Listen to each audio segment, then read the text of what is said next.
নিয়ত করেও হজ করতে না পারলে কি গুনাহ হবে? হজ ইসলামের এমন এক মহান এবাদত যা প্রত্যেক সামর্থ্যবান মুসলমানের জীবনে একবার ফরজ করা হয়েছে।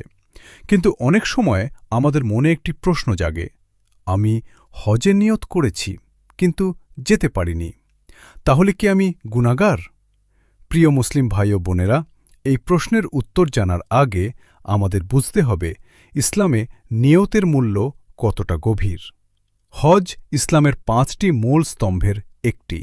পবিত্র কুরআনে সূরা আল হজ নামে একটি স্বতন্ত্র সূরাও রয়েছে। সামর্থ্যবান মুসলমানের জন্য জীবনে অন্তত একবার হজ করা ফরজ।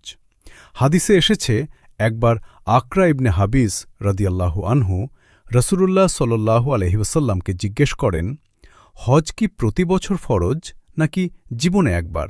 তিনি বলেন, জীবনে একবার হজ ফরজ, এর বেশি করলে তা নফল। সুনান আবু দাউদ ১৭২১। হজের মর্যাদা। হজ কেবল একটি ইবাদত নয়, এটি আল্লাহর কাছে বান্দার সম্পূর্ণ আত্মসমর্পণের নিদর্শন। সর্বোত্তম আমল হল আল্লাহ ও তার রাসূলের প্রতি ঈমান আনা, এরপর আল্লাহর পথে জিহাদ, তারপর হজই মাবরুর। সহিহ বুখারী ১৪২৯। কবুল হজের ফজিলত।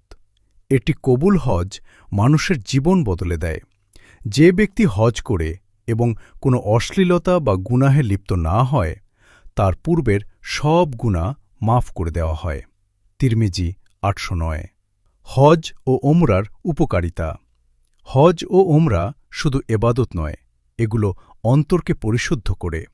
হজ ও ওমরা ধারাবাহিকভাবে আদায় করতে থাকো, কারণ এগুলো দারিদ্র্য ও গুনাহ দূর করে দেয়। যেমন আগুন লোহা ও সোনার ময়লা দূর করে। ইবনু মাজাহ ২৮৮৭। এখন আসল প্রশ্ন, নিয়ত করেও হজ করতে না পারলে কি গুনাহ হবে? উত্তর হল, যদি কেউ আন্তরিকভাবে নিয়ত করে কিন্তু বাস্তব কারণে, যেমন অর্থের অভাব, অসুস্থতা বা অনিবার্য কোনো পরিস্থিতির কারণে হজ করতে না পারে, তাহলে তার কোনো গুনাহ হবে না, বরং তার নিয়তের জন্যই সে সওয়াব পাবে ইনশাআল্লাহ।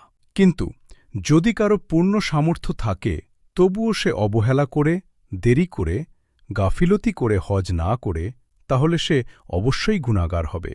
কারণ সামর্থ্য থাকা সত্ত্বেও ফরজ এবাদত ছেড়ে দেওয়া কোনো ছোট বিষয় নয়। প্রিয় ভাই ও বোনেরা, আমরা সবাই আন্তরিকভাবে হজের নিয়ত করি এবং চেষ্টা করি সামর্থ্য অর্জনের। আল্লাহ তাআলা আমাদের নিয়ত কবুল করুন। আমাদের সবাইকে হজি মাবরুর করার তৌফিক দান করুন। আমিন। সাদাকাল্লাহু আলিয়ুল আজিম। সর্বোচ্চ সুমহান আল্লাহ তাআলা সত্য বলেছেন।